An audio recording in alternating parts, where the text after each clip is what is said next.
திருவண்ணாமலையில் 200 மீட்டருக்கு நகர்த்தி வைக்கப்படும் 300 டன் மகாரதம்.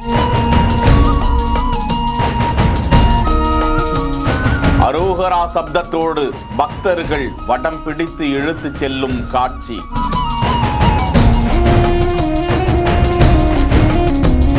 உலக பிரசித்தி பெற்ற திருவண்ணாமலை அண்ணாமலையார் கோவிலில் 4 மாட வீதியில் நிறுத்தப்பட்டிருக்கும் 63 அடி உயரமும் 300 டன் எடையும் கொண்ட மகாரதம் திருவண்ணாமலையின் அதிமுக்கியமான அந்த மகா தேர் அப்பகுதியில் கான்கிரீட் சாலை போடப்படுவதால் அங்கிருந்து 200 மீட்டர் தூரத்திற்கு நகர்த்தி செல்ல அறிவுறுத்தப்பட்டிருக்கிறது. ஒவ்வொரு ஆண்டும் கார்த்திகை மகா தீப திருவிழாவின் போது 4 மாட வீதிகளில் இந்த திருத்தேர் பவனி வருவது அத்தனை அழகாக இருக்கும். இந்த நிலையில் அப்பகுதியில் கான்கிரீட் சாலை போடப்படுவதால் இந்த மகா தேர் உட்பட முருகர், விநாயகர், பராசக்தி அம்மன் எனப்படும் 3 தேர்களும் அவ்விடம் விட்டு 200 மீட்டர் தொலைவில் பக்தர்களால் வடம் பிடித்து இழுத்துச் செல்லப்பட்டு நிறுத்தப்பட்டிருக்கிறது. இந்த திருத்தேர்களை நகர்த்துவதற்கு முன்னதாக வேத மந்திரங்கள் முழங்க அரோகரா சப்தத்தோடு பக்தர்கள் வடம் பிடித்து இழுத்துச் செல்லப்படும் காட்சி வெளியாகி இருக்கிறது. செய்திகளை வழங்குவோர் லெக்ஸ் குவாலிடேஸ், MCR pure cotton club, doctor Srivarma wellness.